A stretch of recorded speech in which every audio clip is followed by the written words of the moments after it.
No princípio criou Deus os céus e a terra. E a terra era sem forma e vazia, e havia trevas sobre a face do abismo, e o Espírito de Deus se movia sobre a face das águas. E disse Deus: haja luz.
Eis que venho cedo, e está comigo a minha recompensa, para retribuir a cada um segundo a sua obra.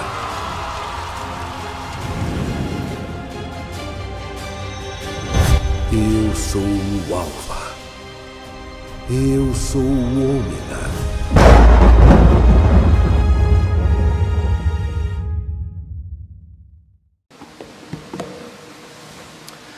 Muito boa noite a todos. É uma bênção, um privilégio, uma alegria estar aqui com os irmãos nesta noite para juntos estudarmos a palavra do Senhor nosso Deus. Trago o abraço da nossa igreja, Igreja Presbiteriana José Manuel da Conceição, em Jandira, a igrejas tão próximas, não é? Igrejas irmãs. Então, muito obrigado pelo convite, é uma alegria estar aqui com vocês. De fato, teremos o nosso encontro, começa na quinta-feira, quinta-noite, sexta-noite e sábado de manhã e à noite. A gente trouxe uns convitinhos impressos, depois os irmãos peguem esses convitinhos impressos e se puderem estar conosco, será uma grande bênção, uma grande honra para todos nós.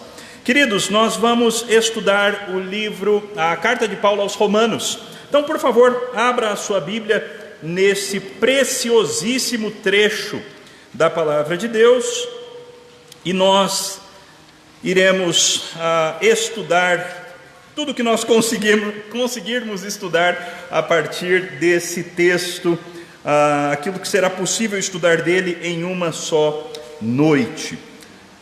Romanos, começando do capítulo 1, eu farei a leitura a priori dos versículos 1 a 17. Assim nos diz a palavra do Senhor. Paulo, servo de Jesus Cristo, chamado para ser apóstolo, separado para o evangelho de Deus, o qual foi por Deus outrora prometido por intermédio dos seus profetas nas sagradas escrituras, com respeito a seu filho, o qual segundo a carne veio da descendência de Davi e foi designado Filho de Deus com poder, segundo o Espírito de santidade, pela ressurreição dos mortos, a saber, Jesus Cristo, nosso Senhor, por intermédio de quem viemos a receber graça e apostolado por amor do seu nome, para a obediência por fé entre todos os gentios, de cujo número sois também vós, chamados para serdes de Jesus Cristo. A todos os amados de Deus que estáis em Roma, chamados para serdes santos, graça a vós outros e paz da parte de Deus nosso Pai e do Senhor Jesus Cristo. Primeiramente dou graças a meu Deus, mediante Jesus Cristo, no tocante a todos vós, porque em todo mundo é proclamada a vossa fé. Porque Deus, a quem sirvo em meu espírito no evangelho do seu Filho, é minha testemunha de como incessantemente faço menção de vós em todas as minhas orações, suplicando que em algum tempo, pela vontade de Deus, se me ofereça boa ocasião de visitar-vos, porque muito desejo ver-vos, a fim de repartir convosco algum dom espiritual, para que sejais confirmados, isto é, para que em vossa companhia, reciprocamente, nos confortemos por intermédio da fé mútua, vossa e minha. Porque não quero, irmãos, que ignoreis que muitas vezes me propus de ir ter convosco, no que tenho sido até agora impedido, para conseguir igualmente entre vós algum fruto, como também entre os outros gentios. Pois sou devedor, tanto a gregos como a bárbaros, tanto a sábios como a ignorantes. Por isso, quanto está em mim, estou pronto a anunciar o evangelho também a vós outros em Roma, pois não me envergonho do evangelho, porque é o poder de Deus para a salvação de todo aquele que crê, primeiro do judeu e também do grego, visto que a justiça de Deus se revela no evangelho de fé em fé, como está escrito: o justo viverá por fé. Vamos falar com o Senhor nosso Deus mais uma vez. Pai querido, muito obrigado pela tua palavra. Muito obrigado porque esta palavra tem transformado muitas vidas ao longo dos séculos. A tua palavra tem dado vida para pessoas que se encontravam tristes, perdidas, diante do desânimo que leva à própria morte, pessoas chafurdadas em seu pecado, pessoas terrivelmente presas na tristeza da exigência de conseguir cumprir a lei e da impossibilidade de cumprir essa mesma lei por seu próprio esforço. E esta palavra, ao longo dos anos, ao longo dos milênios, tem libertado a tantos. Essa palavra maravilhosa do Senhor tem sido a causa da transformação radical de vidas, de famílias, de cidades inteiras. E Pai, nós te pedimos que este poder da tua palavra também se manifeste hoje no nosso meio. Senhor, nós todos somos fracos, nós todos somos falhos, nós todos somos dependentes do Senhor, carentes da tua graça, do teu amor, da tua bênção. E assim, ó Deus, nós pedimos que o Senhor venha ao nosso socorro. Abençoa-nos, Deus, abençoa-nos, e todos os confins da terra te temerão. Oramos em nome do Senhor Jesus Cristo. Amém. Meus irmãos, é fato bastante conhecido, fato bastante sabido, que em 1517 aconteceu algo que transformou a história mundial. Na verdade, é até complicado falar que esse algo aconteceu em 1517, porque na verdade esses fenômenos são fenômenos que acontecem como num processo e não como num ato. Então a grande verdade é que a reforma já estava sendo preparada, já estava sendo sentida, já estava sendo vivida por algumas pessoas ao longo do tempo, e então foi através de um ato que ela eclodiu e tomou conta de toda a Europa, de alguns países, um país após o outro foram sendo conquistados para a verdade do Evangelho do Senhor Jesus Cristo. O resgate do verdadeiro Evangelho, então, aconteceu naquela época. Qual era o contexto antes disso? O contexto era um contexto de venda da salvação. O grande problema é que o catolicismo apostólico romano, ele foi se pervertendo ao longo dos séculos. Então, quando nós falamos de igreja católica, nós temos que nos lembrar que, do ponto de vista histórico, todos eram católicos. Só existiu igreja católica durante séculos e mais séculos e mais séculos. No entanto, esta igreja que existia, ela começou a dar passos para longe da palavra de Deus. Pouco a pouco, aqueles nossos irmãos do passado começaram a acreditar em questões que eram contrárias à palavra de Deus. Então, de repente, em um certo momento, admite-se que Maria era uma pessoa muito especial e que ela nunca teve relações sexuais com nenhum outro homem, mas ela permaneceu virgem durante toda a sua vida. Em determinado momento, admite-se que os homens que morreram no passado, homens e mulheres que morreram no passado e que tiveram uma vida mais santa do que os demais, que eles então poderiam ser denominados de santos. Então eles agora poderiam começar a funcionar como mediadores entre os demais homens e Deus. Então foi o advento da canonização de homens, alguns dos quais morreram por causa de idolatria, como Cosme e Damião. Já leram a história de Cosme e Damião? É uma história lindíssima, de homens que morreram por causa da idolatria de outros, e de repente a igreja os transforma em ídolos em si mesmos. A igreja então começa a se afastar da palavra também na venda do perdão.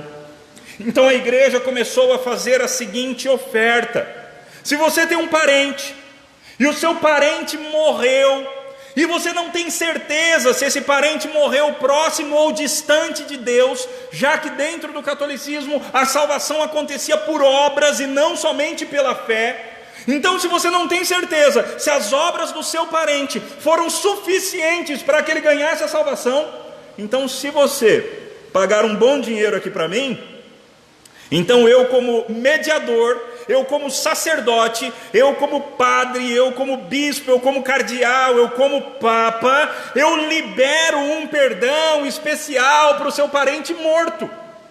Então a alma dele pode sair do purgatório e ganhar salvação verdadeira. Cada moedinha que cai no fundo do gasofilácio é uma alma que sai do purgatório e adentra aos céus. Essa era a venda das indulgências, venda de salvação. E você não precisa fazer isso apenas pelos seus parentes, mas você pode fazer por você mesmo. Você pode viver uma vida suja, uma vida dissoluta, mas desde que você compre documentos de perdão papal, então você tem o direito de entrar no céu. Enquanto isso, a Igreja Católica Apostólica Romana, com essa sede de dinheiro, com essa sede de poder, porque a igreja, ela chega num status que ela começa a dominar sobre o mundo.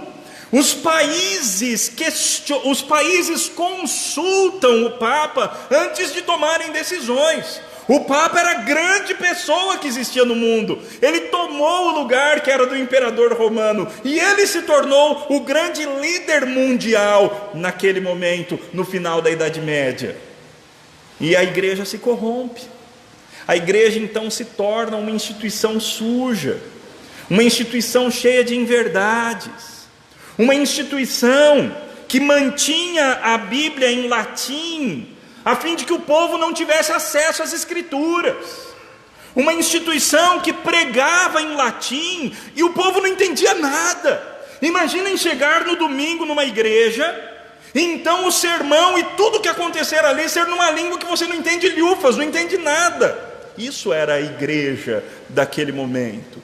Essa era a igreja, ou seja, as pessoas não faziam ideia. Existia um cristianismo que era vivido pelo clero, e o povão mesmo não entendia o que estava acontecendo, não sabia de nada.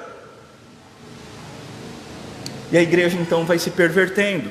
É claro, meus irmãos, que ao longo dos séculos existiram pessoas sérias, homens e mulheres que soubessem latim em especial, e que iam na palavra, e que percebiam uma desarmonia entre a palavra e o que a igreja estava fazendo.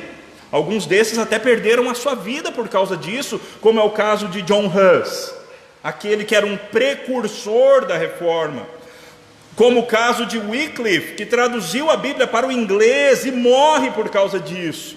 Alguns deram a sua vida, deram o seu sangue para tentar tornar a igreja uma instituição santa. Mas Deus resolveu que o grande momento de transformação da igreja aconteceria no século XVI. E assim Lutero, aquele monge agostiniano, ele que é um homem que estava cheio da consciência do seu próprio pecado, ele que era um homem que se autoflagelava com frequência, ele que era um homem que se sentia sujo diante de Deus, e por mais orações que fizesse, por mais penitências que fizesse, por mais indulgências que comprasse, por mais que por vezes no inverno da Alemanha ele dormisse nu no chão do seu quarto a fim de sofrer, por mais que ele se flagelasse, que ele fizesse diversas obras, ele não sentia a paz que vem de Cristo. E ele consultava os seus superiores, e os seus superiores diziam: você tem que ler menos a Bíblia, Lutero, você está muito radical, você está lendo demais. Até que esse homem começa a estudar Romanos. Ele que foi galgando posições dentro da sua ordem como monge, e ele então galga a posição de professor de Bíblia, e ele começa então a dar aula de Romanos. E este homem, um belo dia, ele se depara, não pela primeira vez, mas pela primeira vez com os olhos abertos pelo Espírito Santo. Ele se depara com Romanos 1,16: pois não me envergonho do Evangelho, porque o Evangelho é o poder de Deus para a salvação de todo aquele que crê. O Evangelho é o poder de Deus para a salvação de todo o que crê. O Evangelho é o poder de Deus para a salvação de todo o que crê? Essas palavras começam então a ecoar na sua mente. E pela primeira vez ele entende que a justiça de Deus se revela de fé em fé. O justo viverá pela fé, não pelas indulgências, não pelas penitências, não pelas boas obras, não pelo alto sacrifício. O sacrifício foi feito por Jesus. Todo sacrifício, toda obra salvífica foi comprada por alguma outra pessoa. Eu não preciso conquistar a minha própria salvação. Eu apenas adquiro a minha salvação por fé. O justo viverá pela fé.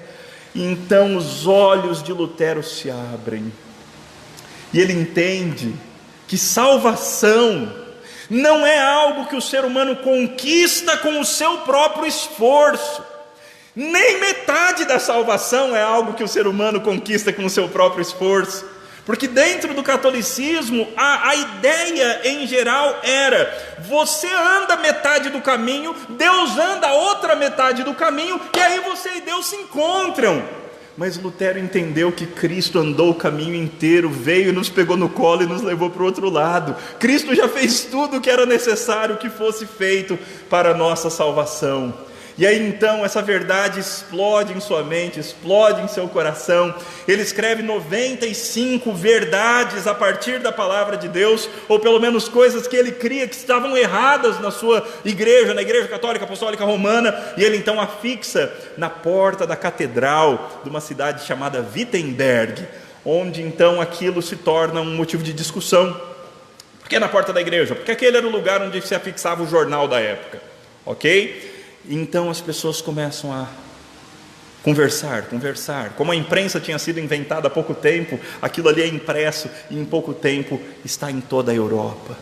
E pessoas então começam a dizer: é assim que eu acredito, essa é a verdade. E então a teologia, o movimento reformado, ele toma conta de vários países. Assim, irmãos, essa carta é a carta que gerou o movimento. Esse trecho da palavra de Deus é o trecho que gerou todo esse movimento. Então a questão é: qual é a verdade? Essa verdade bombástica que nós temos em Romanos. A verdade é essa: o Evangelho é o poder de Deus para a salvação de todo aquele que crê. Visto que a justiça de Deus se revela no Evangelho, de fé em fé, como está escrito: o justo viverá por fé. Romanos é uma exposição dessa verdade. Toda a carta de Paulo aos Romanos é uma exposição e uma aplicação desta grande verdade. Qual verdade? O Evangelho é o poder de Deus para a salvação de todo aquele que crê. Visto que a justiça de Deus se revela no Evangelho, de fé em fé, como está escrito: o justo viverá pela fé. Como é que então Paulo apresenta este Evangelho? Paulo começa a apresentar este Evangelho com uma má notícia. Porque entendam os irmãos, embora o Evangelho...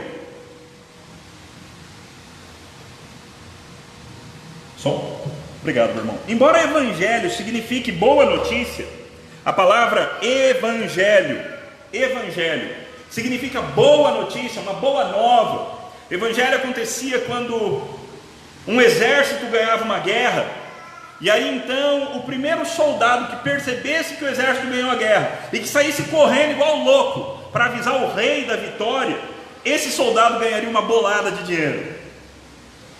Isso era o Evangelho, a notícia e o dinheiro que ele receberia. Isso era o Evangelho. É essa palavra que é usada então pelos cristãos para falar a respeito da boa notícia, essa notícia da vinda de um reino. Só que essa boa notícia da vinda de um reino, ela começa com uma péssima notícia. Imaginem os irmãos que eu chegasse aqui e dissesse assim: olha, foi descoberta a cura para o câncer de pâncreas. Vocês iam ficar felizes? Iam, certo? Poxa, que legal, graças a Deus, foi descoberta a cura do câncer de pâncreas. Vocês iam ficar felizes. Vocês iam lembrar dessa notícia amanhã? Provavelmente não. Agora imaginem vocês que eu chegasse para o irmão... Seu nome? Vander. Sim, nome normal, simples. Eu que sou surdo mesmo. Imaginem vocês que eu chegasse para o Vander e falasse assim: olha, Vander, eu sou um especialista, eu sou um oncologista, eu não sou, tá? Eu sou um oncologista especializado em câncer de pâncreas, e a tal ponto especializado, com diversos cursos no Brasil e fora, tudo mais, que eu consigo saber se uma pessoa está com câncer de pâncreas só pelo olho, pela cor dos olhos, e pelo jeito de andar, e pelo cheiro do hálito. E por todas essas evidências eu te digo que você está com câncer de pâncreas. No entanto, eu quero te dizer que o meu laboratório já desenvolveu a cura para o câncer de pâncreas, e que nós temos uma nova droga que resolve em 100% dos casos de câncer de pâncreas, e eu quero dar para você de graça esse tratamento.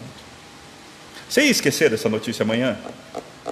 Tua família ia esquecer disso? A tua igreja ia esquecer disso? Você ia falar disso daí por aí? Você ia contar para todo mundo. O Evangelho é uma notícia desse tipo. Veja, mesmo que você tivesse com câncer de pâncreas, mas não tivesse sido convencido que você tinha câncer de pâncreas, o fato de terem inventado a cura não faria muita diferença para você. Por quê? Porque você nem sabia que estava com essa doença. Então, meus irmãos, o Evangelho só faz sentido a hora que as pessoas entendem o tamanho do problema. E é isso que Paulo faz nos capítulos 1:18 a 3:20 de Romanos. Capítulo 1, versículo 18, até o capítulo 3, versículo 20. Paulo está apresentando de maneira muito detalhada o câncer que carcome toda a raça humana, o câncer que destrói toda a humanidade, o câncer do pecado. Paulo então diz que a ira de Deus está sobre todos os seres humanos. Existe um Deus e esse Deus não está feliz com a humanidade. Existe um Deus e esse Deus está muito bravo. E por que ele está muito bravo? Porque ele lá dos céus, ele fala o tempo todo da existência dele. Ele criou árvores, flores, nuvens, estrelas, sol, lua, pequenos animais, grandes animais. Ele criou uma natureza riquíssima, e essa natureza constantemente fala a respeito de Deus. A natureza conta sobre os atributos invisíveis de Deus, o seu eterno poder e a sua própria divindade claramente se reconhecem por meio das coisas que foram criadas. Deus grita a respeito da sua existência, do seu poder, da sua divindade. Constantemente Deus faz isso. E além disso, Deus plantou no coração de todo ser humano uma semente de verdade. E todo ser humano, em última instância, sabe que Deus existe e sabe que ele mesmo, como ser humano, não está andando de acordo com a lei desse Deus. Todo ser humano sabe disso. Mesmo aqueles que criam uma forma filosófica de negar a existência de Deus, no fundo, eles sabem. Deus existe e ele não está feliz. E é essa notícia que Paulo conta. O ser humano despertou a ira de Deus. Os índios despertaram a ira de Deus. Aqueles que nascem nas tribos longínquas, eles têm sobre si a ira de Deus, porque Deus grita para eles na natureza e eles não querem saber de Deus.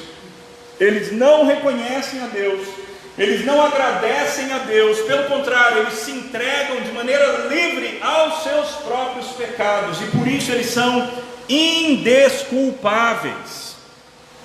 Por isso Deus escolheu um povo, e Deus se revelou de maneira especial a este povo, o povo de Israel.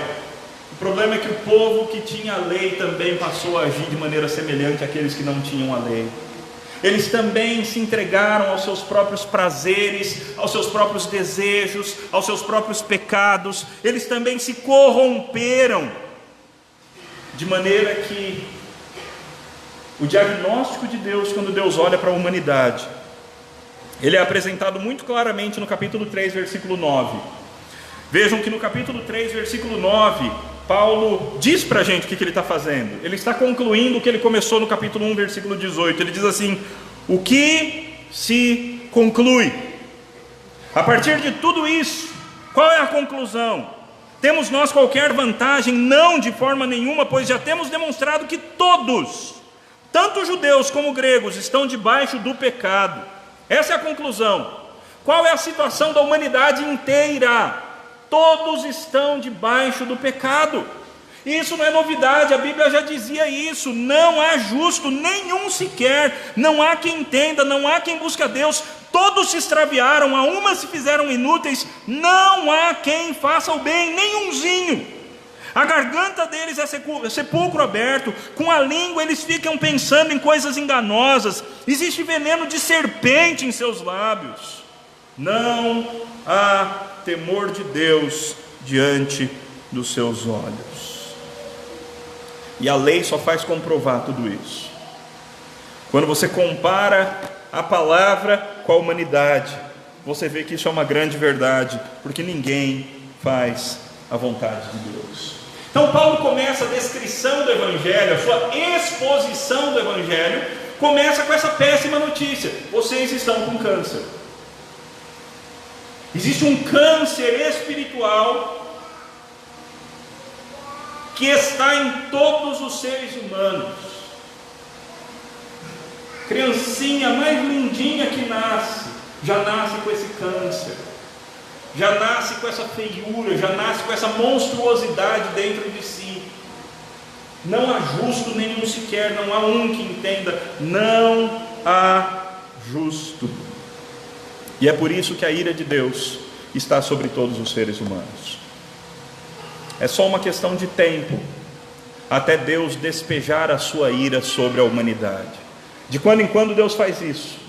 De vez em quando Deus despeja a sua ira de maneira grandiosa sobre, às vezes, uma família, às vezes uma pessoa, às vezes um país, às vezes uma cidade. De vez em quando Deus despeja um pouquinho dessa ira, mas essa ira é eterna e ela vai se mostrar no final.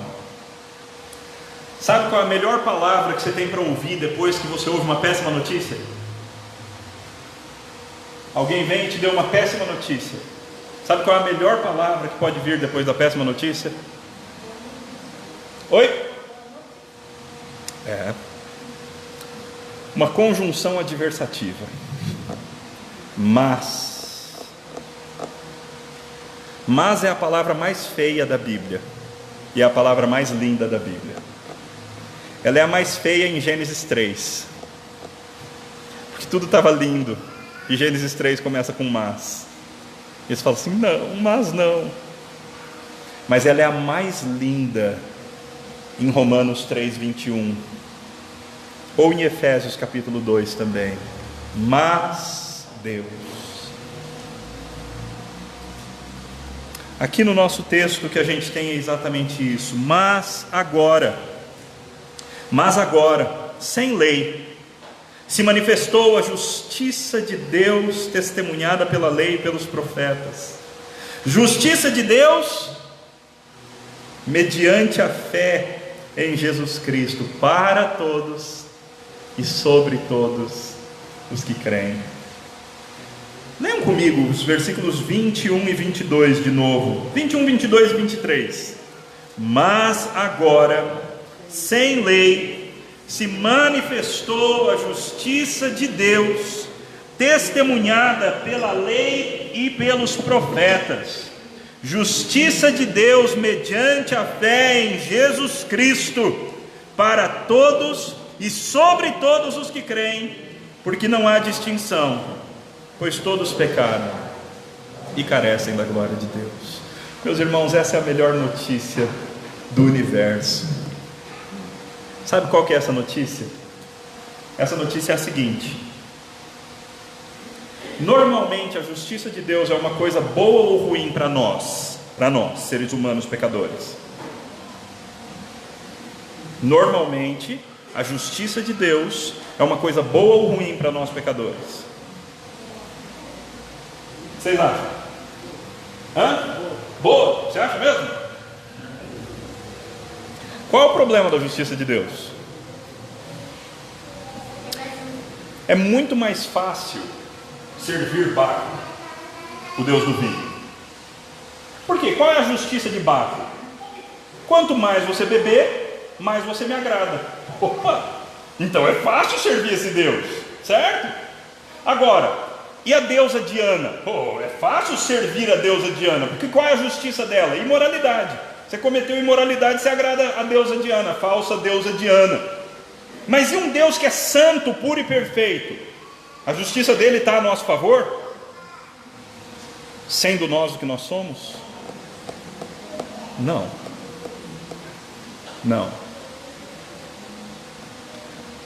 Ela passa a estar a nosso favor aqui nesse texto. Nesse texto ela é boa. Por quê? Porque o texto diz o seguinte: agora, sem lei, se manifestou, ou seja, apareceu, ela desfilou na frente de todo mundo, o que? A justiça de Deus. Justiça de Deus, que foi testemunhada pela lei e pelos profetas. Justiça de Deus mediante a fé. Agora muda tudo.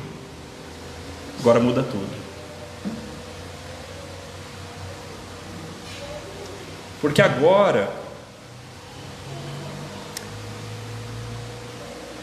o texto está me dizendo que eu não preciso mais ser perfeito para ser aceito por Deus. Mas a justiça de Deus vai se manifestar na minha vida quando eu crer. Gente, isso é absurdo.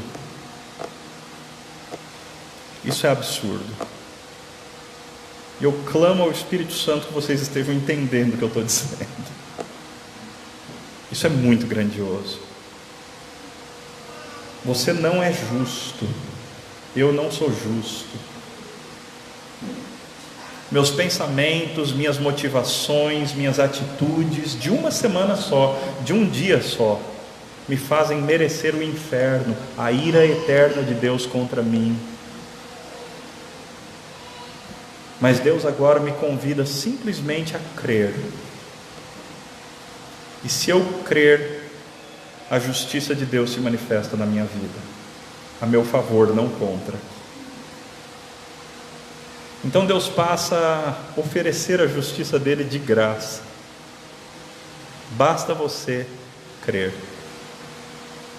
E crer não é uma coisa que eu faço, uma coisa assim, eu conquistei porque eu criei. Não, crer é levantar uma mão vazia. Crer é a atitude do mendigo levantando a mão para você quando você faz menção de dar dinheiro para ele. É isso que é crer. Ele acreditou que você vai dar dinheiro para ele, então ele estende a mão. É isso que é crer. Não é uma obra nossa. E Deus nos dá justiça em troca de fé. Essa é a melhor notícia que poderia existir sobre a face da terra. Porque isso significa que a ira de Deus que eu mereço, todo santo dia eu mereço a ira de Deus contra mim. Todo santo dia. E essa ira que eu mereço, ela não está mais contra mim, sobre mim. Eu não tenho mais a mão de Deus pronta para vir e me destruir, me esmagar. Não, agora Deus sorri para mim. Simplesmente porque eu criei.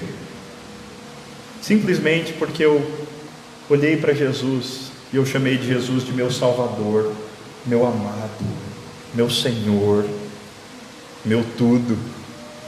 E só por causa disso, Deus agora fala: então a partir de agora, minha ira já não está mais sobre você, mas a minha graça está sobre você.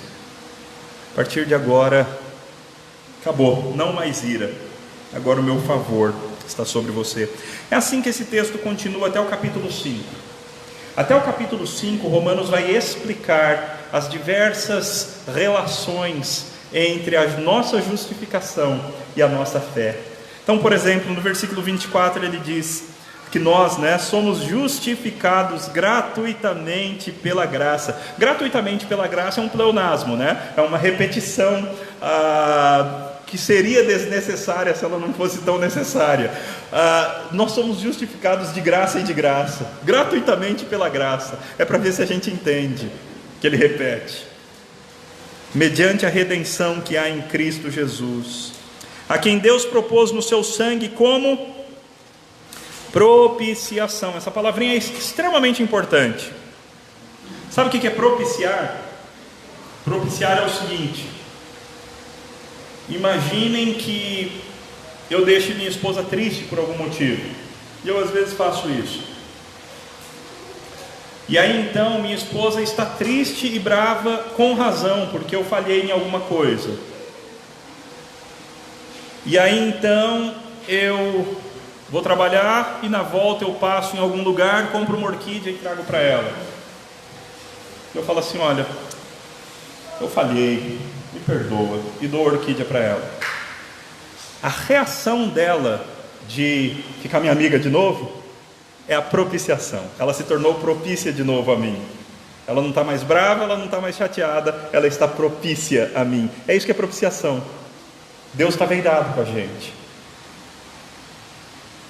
Mas a morte de Cristo, o sacrifício do Cordeiro de Deus, faz com que Deus não esteja mais irado com a gente. Ele agora é propício a nós. Ele está a nosso favor e não mais contra nós. E essa é a melhor notícia que pode existir na face da terra. É claro que não há motivo para orgulho, não é? Se eu sou salvo desse jeito, se eu não pude fazer nada pela minha própria salvação, eu só estendi uma mão vazia como um mendigo esperando receber alguma coisa, então onde é que está a jactância? Onde é que está o orgulho? Que orgulho que eu tenho porque eu sou crente? Nenhum. Eu recebi tudo de graça. Eu não tenho direito de me orgulhar. A coisa mais absurda é quando nós, como crentes, nos orgulhamos, irmãos. Porque nós temos motivo de sermos as pessoas mais humilhadas que existem sobre a face da terra. Porque as outras religiões todas acreditam que é possível fazer alguma coisa pela própria salvação. Nós, cristãos reformados, somos aqueles que dizem: nós somos um fracasso completo. E por causa disso, Deus teve que fazer toda a obra da nossa salvação. A gente não faz nada. Para ser salvo. Para ser salvo. Ok? Capítulo 4 vai falar que isso não é novidade. Abraão já foi salvo desse jeito. Capítulo 5 vai mostrar que Adão conquistou para nós destruição, condenação, ira. Todos nós somos filhos de Adão. E por sermos filhos de Adão, a gente já nasce devendo. A gente já nasce devendo. Você já nasce culpado. Você já nasce merecendo o inferno. E você já nasce monstrinho. Quem é que tem um filho aqui? Você tem filho? Não? Tem esposa? Tem. Ok. Então, tem que ser. Quem é que tem filho aqui? Quando é? Você. Como que é seu nome? Alexandre, quando é que você ensinou seu filho a pecar pela primeira vez? Quando é que você sentou com ele e falou assim: filhinho, hoje em dia eu tenho uma lição importante. Como mentir? Primeira coisa, você precisou fazer isso? Não precisa, né? Não precisa. A gente precisa esforçar para eles falarem a verdade. Precisa esforçar para eles não rirem quando alguém se dá mal. Precisa esforçar para eles serem obedientes. Precisa esforçar e esforçar muito. É duro. Porque eles nascem monstros. Eles nascem monstrinhos. Assim como nós também nascemos. É bonitinho, mas é um monstrinho. E assim é a humanidade. E se você deixar rolar, vai virar um monstrão, viu? Deixa rolar. Não usa vara não, para você ver. Vira monstro, vira monstrão. Que nasce monstrinho, depois cresce, vira monstrão. Esses dias eu estava ouvindo um pregador, e ele disse o seguinte: o motivo pelo qual Deus faz eles nascerem pequenininhos é porque senão eles te matavam na primeira oportunidade. É mais ou menos isso. É mais ou menos isso. Se eles tivessem força... A gente nasce desse jeito, complicado. Isso é a herança que Adão trouxe para nós. Mas a bênção é que Deus nos deu um segundo Adão. Deus nos deu um segundo Adão. Então nós que nascemos como filhos do primeiro Adão, nós recebemos a oportunidade de graça de nos alistarmos debaixo do segundo Adão. E aí nós que tínhamos toda a carga suja e pesada do primeiro Adão, agora nós temos o direito de receber a carga limpa e linda do segundo Adão, do nosso Senhor Jesus Cristo. Essa é a história do capítulo 5 de Romanos. Mas agora vem uma questão. Eu espero que esteja claro que toda essa primeira parte foi obra de Deus. É Deus quem faz. É Deus quem faz. E o teu estado de morte é tão grande, tão grave. O estado de morte dos ímpios é tão grave, não o teu, mas o estado de morte daqueles que estão longe de Deus. O nosso estado antes da fé era tão grave que nós não tínhamos nem mesmo condição de sabermos que éramos monstros e que estávamos mortos. Então Deus vem e dá vida, nos convence que estávamos mortos e nos dá a oportunidade de viver com Ele para sempre. Então é tudo obra de Deus. Mas essa obra de Deus agora tem uma parte nossa. Eu falei agora há pouco que Jesus Cristo não é que ele anda metade do caminho e a gente anda a outra metade. Jesus Cristo andou o caminho inteiro, nos pegou no colo e nos levou para o outro lado, certo? Foi esse o exemplo que eu dei agora há pouco da nossa salvação. Mas entendam, irmãos, que uma vez que a gente tenha sido levado para o outro lado, agora Jesus Cristo nos põe de pé e agora ele fala: agora eu já te dei vida, agora vive. E esse é o lado onde eu acho que muitos reformados têm esquecido da verdadeira salvação. Eles param na justificação pela fé, justificação pela graça mediante a fé, e esquecem que agora essa justificação nos dá vida.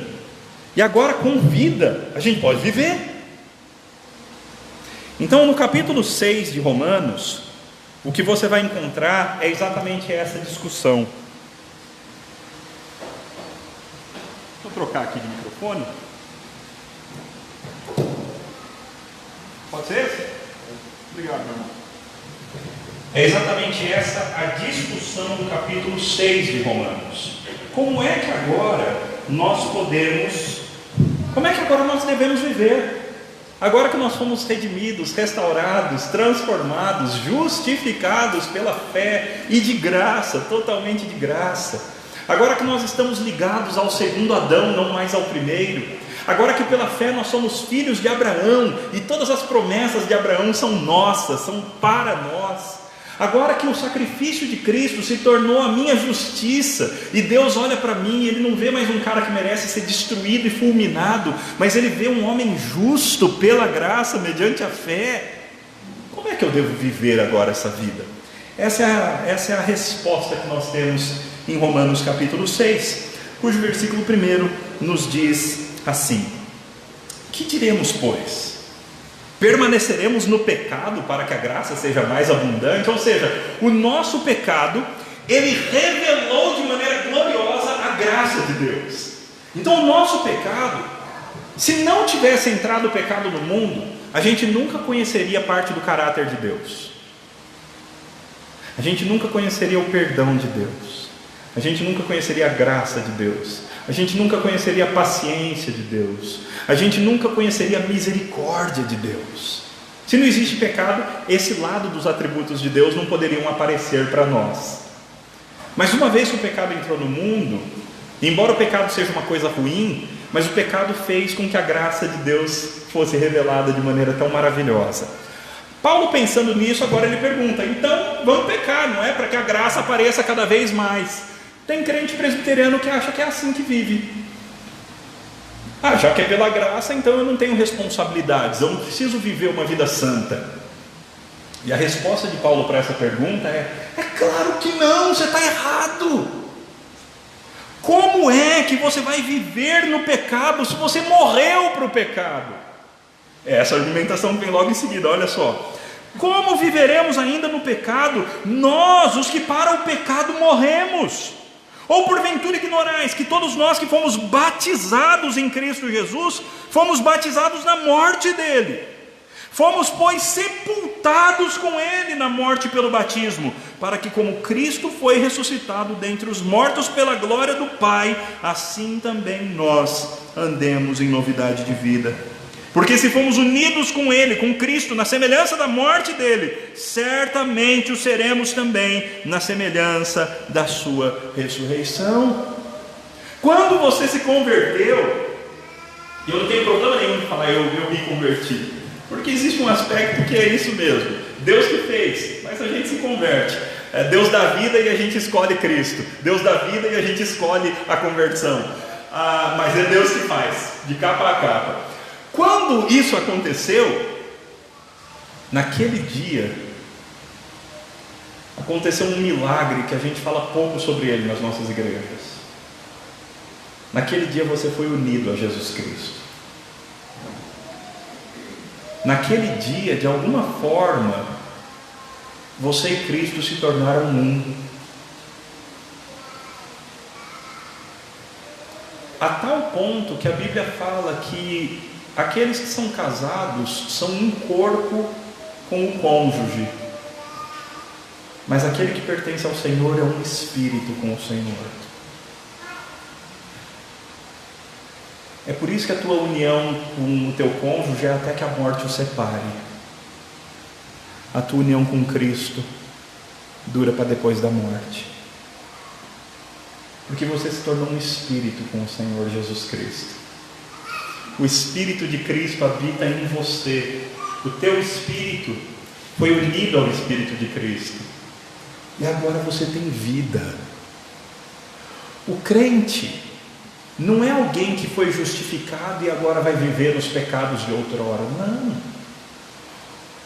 O crente é alguém que estava morto e que foi ressuscitado.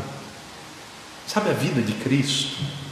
A vida de Cristo foi implantada no crente. E agora o crente vive de maneira parecida com Cristo. Porque é o mesmo Espírito de Cristo que age no crente. Naquele dia que você foi convertido ou que você se converteu, naquele dia você morreu. Você já estava morto. Você já estava morto.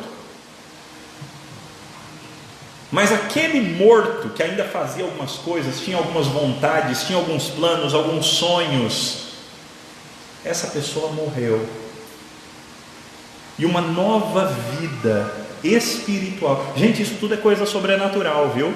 O cristianismo é uma religião sobrenatural, é uma religião milagrosa. Isso tudo é coisa sobrenatural que Deus faz na gente. Naquele dia, vida verdadeira foi implantada no teu coração. E é por isso que imediatamente algumas das tuas vontades anteriores morreram. Isso não acontece com todo mundo. Quais são essas vontades? Varia de pessoa para pessoa, ok? Mas algumas vontades morrem no dia da conversão. Tem gente que morre à vontade do cigarro, tem outros que infelizmente não. Tem gente que era devasso e morre, a pessoa desenvolve um nojo por imoralidade.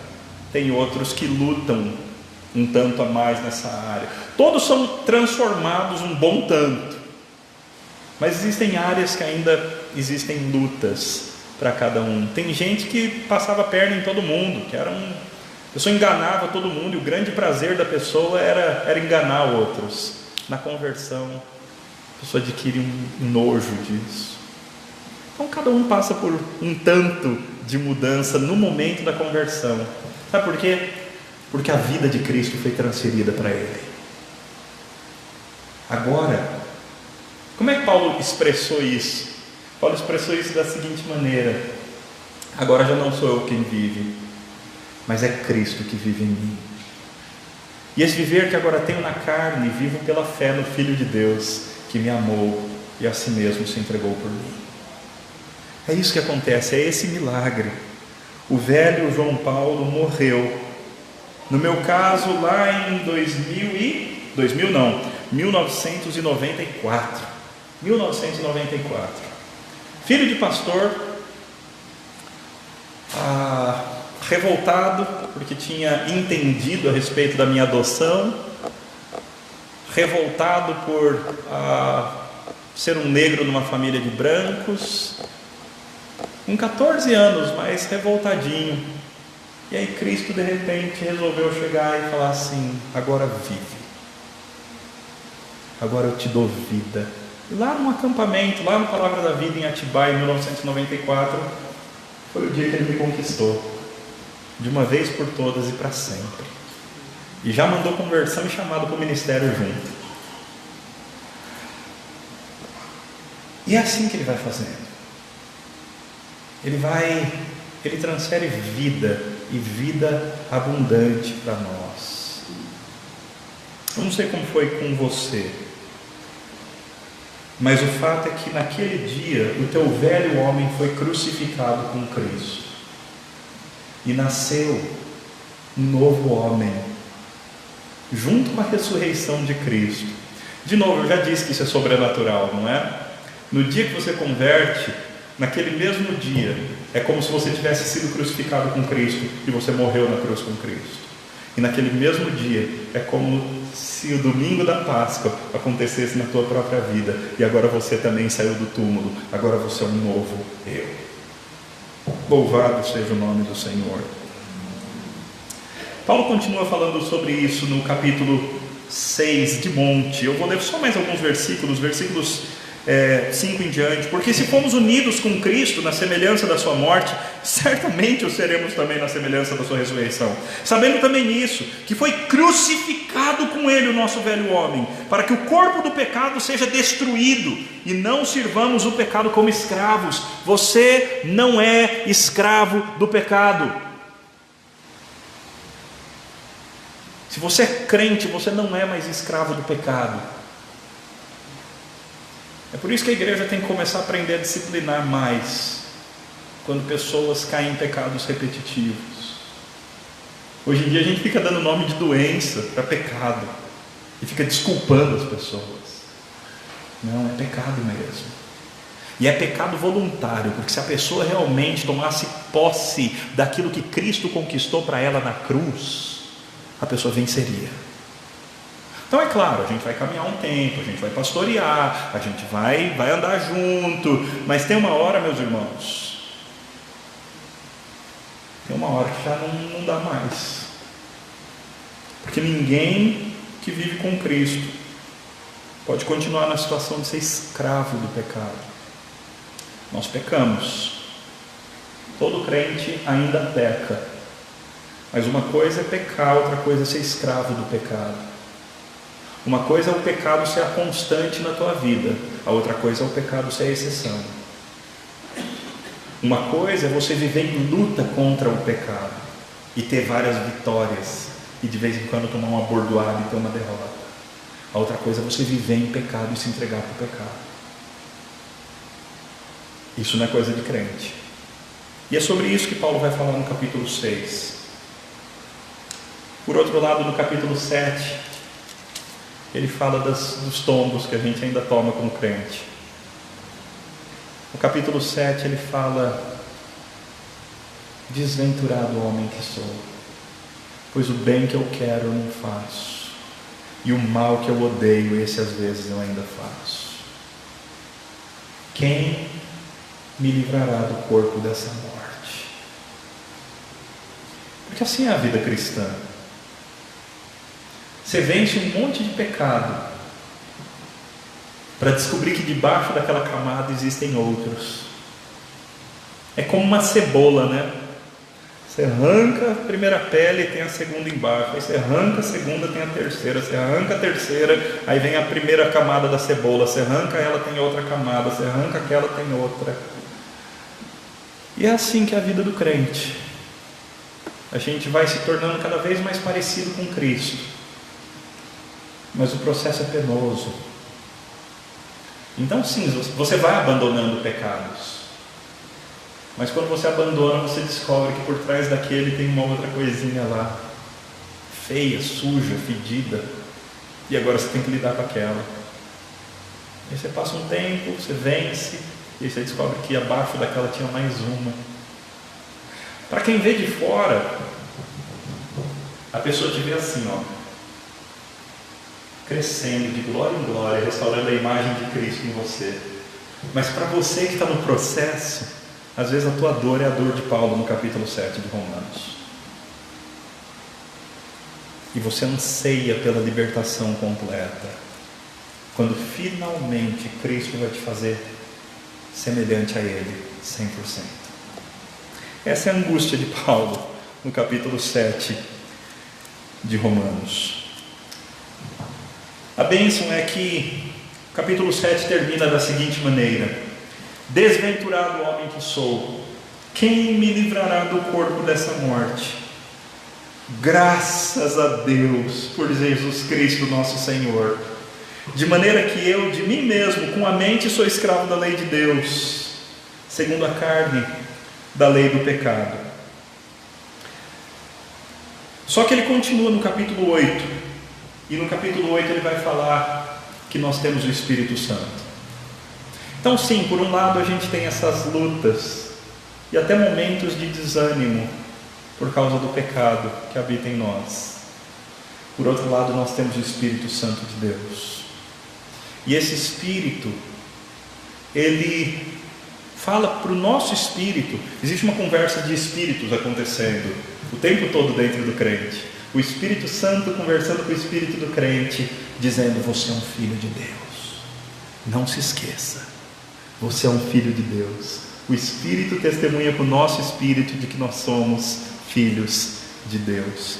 E o Espírito faz muitas outras coisas. O capítulo 8 fala exatamente sobre isso, sobre a obra do Espírito, sobre o que o Espírito faz dentro da gente, sobre a transformação do Espírito, sobre a santificação do Espírito, sobre a lei do Espírito, sobre como nós devemos aprender a nos tornar íntimos do Espírito Santo, a fim de que Ele tenha cada vez mais liberdade dentro de nós, a fim de que Ele de fato tome o volante da nossa vida. O crente não anda tentando se santificar somente pela lei. O crente vive tentando se santificar em comunhão com o Espírito. E aí o Espírito Santo ajuda que ele cumpra a lei de Deus. Esse Espírito nos assiste em nossa fraqueza. Ele nos ajuda a orar. Esse Espírito nos ajuda a sofrer. Tudo isso está aí no capítulo 8. O Espírito Santo nos ajuda a passar por meio de momentos difíceis, por meio de sofrimento. E esse Espírito faz tamanha obra dentro de nós, que o final do capítulo 8 tem um dos trechos mais lindos da Bíblia. Que diremos, pois, à vista dessas coisas? Se Deus é por nós, ninguém será contra nós. Não existe mais condenação para os eleitos de Deus, por causa do Espírito, por causa da obra de Cristo, por causa da completa justificação com a qual nós somos justificados. Capítulos 9 a 11 falam sobre o papel de Israel no meio de tudo isso. Eu não vou tratar sobre isso, mas os capítulos 9 a 11 falam de maneira gloriosa sobre como Deus escolheu Israel, endureceu Israel, escolheu os gentios, a salvação dos gentios desperta ciúmes em Israel. E eu acredito que o texto esteja falando que em algum momento no final muitos outros judeus vão se voltar para Cristo, por causa de ciúmes a priori, mas eles virão a Cristo Jesus. E aí, como resultado dessa salvação em massa de gentios e também de judeus, todo o Israel de Deus, a igreja, todo o Israel de Deus será salvo. Aí finalmente a gente chega no capítulo 12 de Romanos. E no capítulo 12 você tem um pois, rogo-vos pois, ou seja, baseado em tudo isso que eu contei até aqui para vocês. É isso que significa esse pois. Esse pois é baseado em Romanos 1, 2, 3, 4, 5, 6, 7, 8, 9, 10 e 11. Eu rogo-vos, apresentem o corpo de vocês como um sacrifício vivo, santo e agradável a Deus. É isso que é o culto de vocês. O culto neotestamentário não é mais chegar com uma ovelhinha ou com um cordeiro, melhor dizendo, chegar com um cordeiro perfeito do meu rebanho, levar para o sacerdote, colocar a minha mão em cima da cabeça do cordeiro e eu mesmo, como adorador, pegar o cutelo e matar aquele cordeiro, enfiar na jugular daquele cordeiro, não sem antes colocar minha mão sobre a cabeça dele, num certo sentido transferir os meus pecados para ele. Isso era o culto do Antigo Testamento. No Novo Testamento, simbolicamente, isso aconteceu com Cristo. É como se nós tivéssemos colocado a mão sobre Cristo, transferido os nossos pecados para Ele e dado o golpe fatal, e Cristo morreu pelos nossos pecados. Uma vez que isso tenha acontecido, não tem mais sacrifício. Nós não mais precisamos repetir esse sacrifício. O sacrifício de Cristo é cabal, é completo, Ele vale de uma vez por todas. Então qual é o sacrifício que agora eu apresento para Deus? Mas eu não preciso morrer. O sacrifício que eu apresento para Deus é um sacrifício vivo, santo e agradável. É uma vida limpa, é uma vida justa, é uma vida de luta contra o pecado, é uma vida lutando contra a forma do mundo sobre mim, porque o mundo quer fazer isso. O mundo quer impor uma forma sobre mim. Sabe na tua escola? Então o mundo está tentando fazer isso com você o tempo todo lá na tua escola. Suas amigas tentam fazer isso com você. A Netflix tenta fazer isso com você. A televisão, as músicas, colegas, professores, na faculdade. Em todo lugar, o mundo, a carne e o diabo estão te forçando para colocar você numa forma, para te deixar igual a todos os pecadores outros. Teus colegas de trabalho, teu chefe talvez. E a tua luta é você ser um sacrifício vivo, santo e agradável a Deus, não tomando a forma deste mundo, não deixando que o mundo te deixe com cara de mundo, mas mantendo-se com cara de Cristo. Essa é a luta. E é sobre isso que Paulo vai falar até o final da carta. Paulo vai aplicar essa verdade de nós não tomarmos a forma do mundo, mas de nós sermos um culto agradável ao Senhor durante o nosso dia a dia. Não no domingo só, gente. É na segunda, é lá na empresa, na faculdade, na escola, é com o vizinho, é quando eu tomo uma fechada no trânsito, é quando alguém tenta me passar a perna, é quando alguém mente para mim, ou quando eu sinto a tentação de mentir para alguém. É nessas horas que eu sou chamado a apresentar um culto ao Senhor, o culto da minha vida, um culto vivo, santo e agradável a Deus, não tomando a forma deste século, mas transformando-nos pela renovação da nossa mente. E dessa forma a gente vai conseguir discernir qual é a vontade de Deus para a nossa vida. Você vai experimentar, dentre as várias opções, você vai provar e saber qual que é a vontade de Deus, boa, perfeita e agradável para a sua vida. A reforma, meus irmãos, a reforma nos trouxe não só uma, mas duas grandes bênçãos. Muito mais, mas duas grandiosas. Número 1, a salvação não acontece por meio do meu esforço próprio. A salvação acontece pela fé. Ela é de graça. Cristo fez tudo por mim e Ele agora me oferece a bênção de crer nele e de ser justificado para sempre, de graça. Louvado seja o nome do Senhor. Mas a reforma trouxe uma segunda bênção. E a segunda bênção da reforma é que agora então é possível eu viver uma vida santa. Exatamente porque essa transformação não depende de mim, foi obra completa de Deus na minha vida.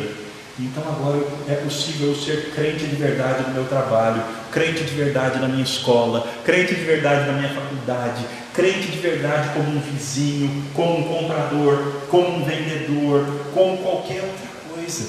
Agora eu consigo ser crente de verdade, porque Deus fez a obra que me possibilita viver essa novidade de vida. Que Deus assim, meus irmãos, nos abençoe e que a gente tome posse dessa verdade da carta de Paulo aos Romanos, uma salvação completa e gratuita, e uma salvação tão completa que ela nos faz novas pessoas. Que a gente viva isso então, para a glória de Deus. Vamos orar.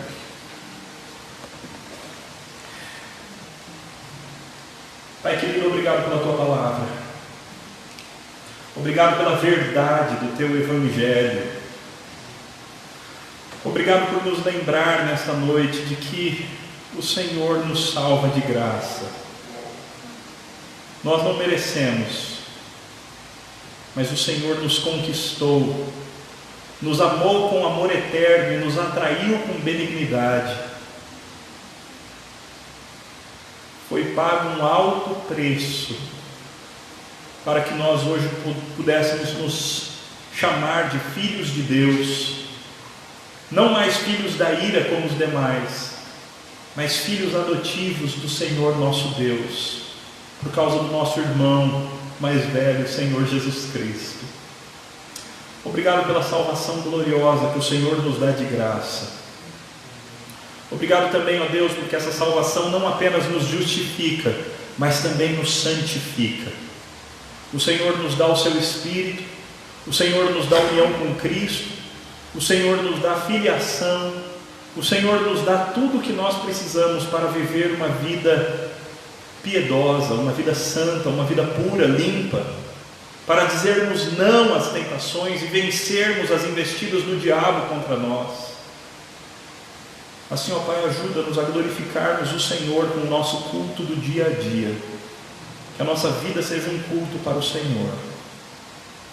Nossos pensamentos, palavras, atitudes, nosso casamento, nossa paternidade, maternidade, nossa filiação, nossa vida profissional, nossa vida estudantil, que tudo em nós glorifique o Teu nome, para a glória do Senhor mesmo, em Cristo Jesus. Amém.